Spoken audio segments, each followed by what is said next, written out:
New at 4 now, still no public sighting of North Texas rapper Yella Beezy after he bonded out of jail at 10 o'clock this morning. He's charged with capital murder in the 2020 death of Dallas rapper Mo3. Prosecutors say Yella Beezy, whose real name is Marquise Conway, hired the hitman in that case. Yo, listen up. There's a whole lot of rumors flying around on social media about Mo3's death. Mo3 got shot down in Dallas back in November 2020, and that news hit the streets like wildfire. Soon as it broke, the internet went crazy. Instagram lit up, Facebook lit up, YouTube had folks dropping all kinds of theories, and the whole scene turned into straight-up chaos. Everybody had something to say, everybody claiming they knew what really went down. Now here's the wild part. Cats started pointing fingers heavy, and the name that kept bouncing around was Trap Boy Freddy. Rumors started flying that Freddy was involved, that he was seen not too far from the spot where Mo3 got hit. And you know how the streets work? Once that kind of talk starts spreading, it don't slow down, it multiplies. Folks was like, yo, Freddy set him up, while others was swearing it was just bad blood catching up. Nobody was really dealing with facts. They was just running with speculation, turning pain into entertainment. See, that's the thing about social media.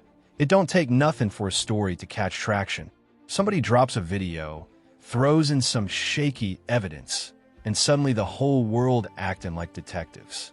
People love drama more than truth, and that's why you got all these false narratives flooding the timeline. They ain't talking about the music Mo3 left behind. They ain't talking about his family hut in. They just want to push conspiracies and keep the mess alive. So, don't go nowhere, fam. We about to break this thing down proper, do the real post-mortem, and separate the street talk from the actual facts.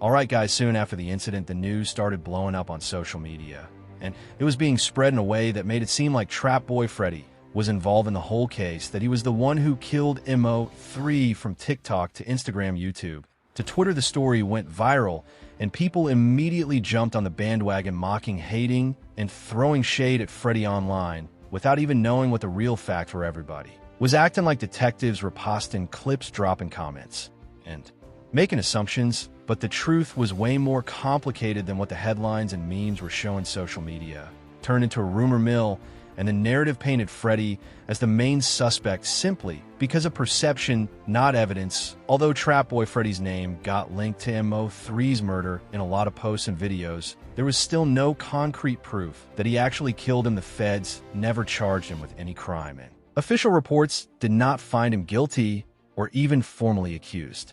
Despite that, the story kept spreading, fueled by clicks, views, and engagement, which is how social media thrives. People love drama and controversy more than facts. The documentation around the news made it seem like the rumor was real, but it was mostly speculation and hype amplified by fans, haters, and content creators who knew that shocking claim would get attention. One of the main reasons Freddy got dragged into this mess is because of his past issues and diss tracks with Mo3. Social media users dug up old beef, old conflicts, and turned them into a storyline that made it look like Freddy had a motive. People forget that just because someone had disagreements or beef in the past doesn't automatically make them guilty of murder, but that didn't stop the internet from painting him as the villain. Clips of Freddy talking about Mo3, old arguments, and diss track lines were thrown into the mix to make the story believable. The narrative spread so fast that it became trend-worthy content,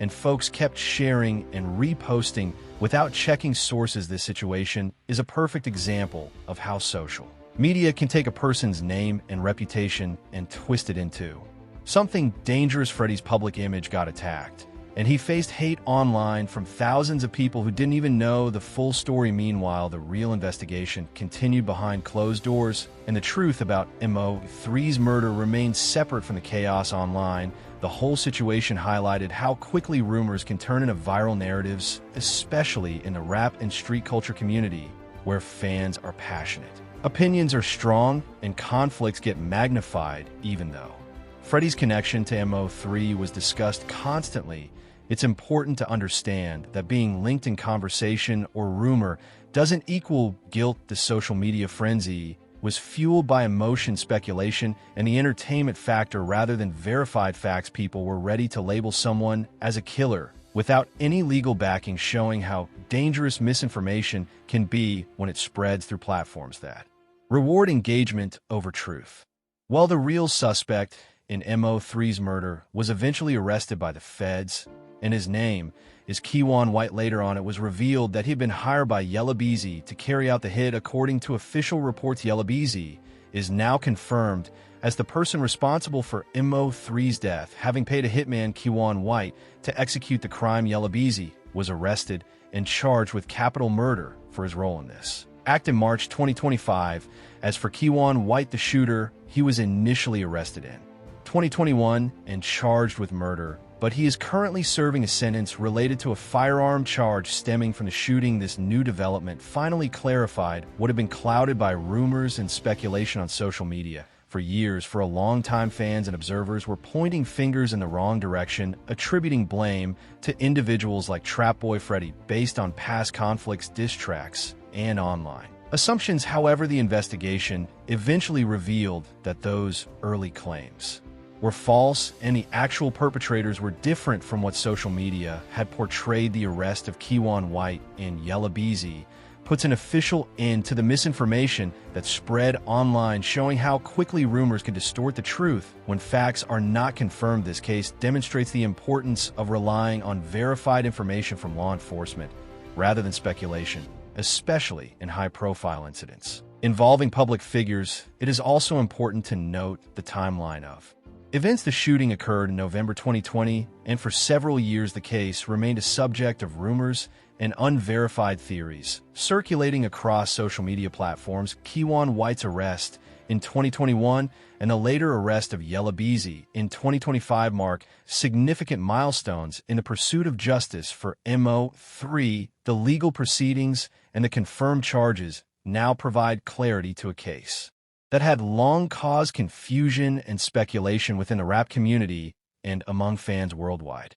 This update emphasizes the critical role of thorough investigations and the dangers of misinformation spreading online. While it took several years for the authorities to uncover the truth, the arrests and charges now officially confirm the individuals responsible. The outcome serves as a reminder that public speculation should never replace verified evidence, and justice ultimately relies on law enforcement and the judicial system.